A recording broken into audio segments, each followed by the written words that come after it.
வணக்கம். நான் மகாராஜன். அதாவது நேத்தைக்கு நாங்க ஓட்டு சேகரிக்க போயிருந்தோம்.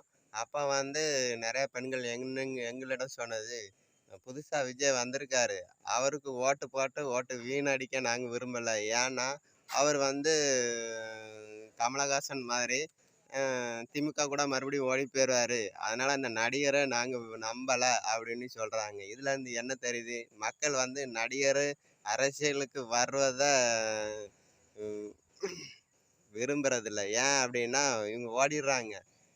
கமலஹாசன் நின்னாரு, சரத்குமார் நின்னாரு.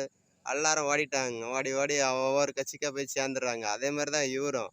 நாங்க என்ன சொல்றோம்னா, நான் முன்னாடி ஏற்கனவே சொன்ன மாரி தான் இவரு 2029ல காங்கிரஸ் கூட ஓடிருவாரு. அப்புறம் காங்கிரஸ் எங்க இருக்கு? திமுக கூட இருக்கு. அதனால மாற்று அப்படின்ட்டு இவரு அரசியல் வியாபாரம் பண்றாங்க. மக்களே உஷாரா இருங்க.